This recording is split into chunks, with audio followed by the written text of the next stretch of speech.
ಲೇಟಾಗಿ ಎದ್ದಿದ್ದೀವಿ. ಮತ್ತೆ ಮಾವ ಇಬ್ಬರು ಊರಿಗೆ ಹೋಗಿದ್ದಾರೆ. ಸೊ ನಾನೇ ಬ್ರೇಕ್ಫಾಸ್ಟ್ ಮಾಡಬೇಕು ಇವತ್ತು. ಎಲ್ಲೆಲ್ಲೇನೇನಿದೆ ಅಂತ ಗೊತ್ತಿಲ್ಲ, ಬಿಕಾಸ್ ಹೊಸ ಮನೆ. ನಾನೇ ನನ್ನಲ್ಲಿ ಇಲ್ಲ, ಯಾಕಿಲ್ಲಿ ನನಗೆ ನಾನೀಗ ಹೊಸಬನ.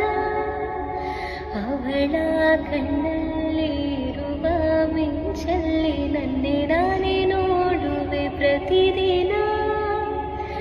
ಇವನನ್ನು ನೋಡಿದ ಕೂಡಲೇ ಹರಡಿತು ಪ್ರೀತಿಯ ಕಾಯಿಲೆ. ಹರುಷಕ್ಕೆ ಸಾಯುವೆನು ನನ್ನ ಅಣಿರೆ ಕಳ್ಳನಿವನು, ಅಯ್ಯೋ ಕಳ್ಳನಿವನು.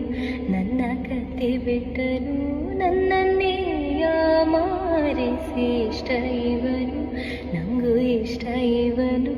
ಇವನ ಹಿಂದೆ ಹಿಂದೆ ಹೋದೆ ನಾನು ತುಂಬ ಹಿಡಿಸೆ. ಅಯ್ಯೋ ಮೂಗನೇನು ಇವನು, ಬಾಯಿ ಬಿಡನು